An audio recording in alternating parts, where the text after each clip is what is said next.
Hi, I'm Ben Lichtenwellner, the founder of Virtual Leadership Programs, and this is how you create a goal. The first time you come to your goal page, it'll show you the goals list, but it says, hey, look, you haven't got any goals yet. Let's create one. You can click that link or this button here, which will be there at the top of a table if you start to create a bunch of goals.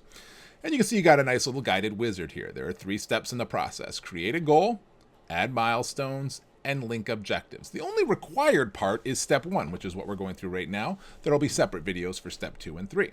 On the right, we have a reminder to be smart, specific, measurable, achievable, relevant, and time-bound. A good goal is all those things. So let's start off with a goal. Let's say I want to increase the perceived empathy by my team by 25%. That's a lot. My perceived empathy. So if you're like wondering, well, how are you going to measure that? Remember, we have our feedback tools, and there's separate videos for those that you can use to get feedback from others on how you're doing on your different goals. So specifically, I'm going to start off with a start date. I'm going to start today, and I want to complete this. Let's give it roughly a quarter. So we're going to go April. We'll go ahead out to May around 23rd. Memorial Day for us here in the U.S., roughly around that time. Now, to be specific, measurable, achievable, relevant, and time-bound, I'm being pretty aggressive by a 25% improvement, but we're going to put it down there for now.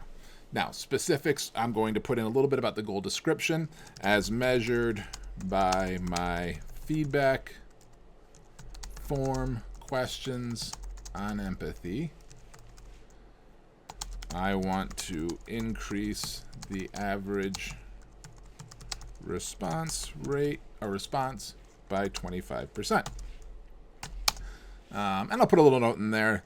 This is a result of recent feedback by the team that I don't seem to appreciate or understand their challenges.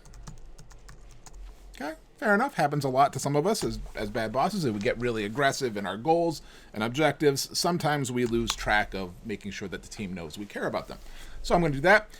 Now, the last piece here is check-in frequency. Do you want to check in daily, weekly, monthly, quarterly, or never? Now, remember, this is all connected as long as you provide the insights to your virtual assistants. You have that option as a privacy guide, but we encourage you to do so.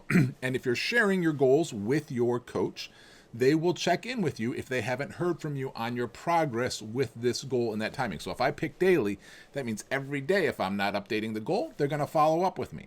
If I say weekly, once a week, they're going to check, monthly, and so on. I'm going to leave it at weekly, okay?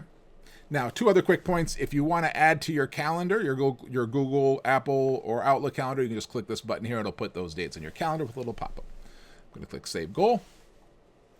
Now, we're on to step 2, and that's a separate video.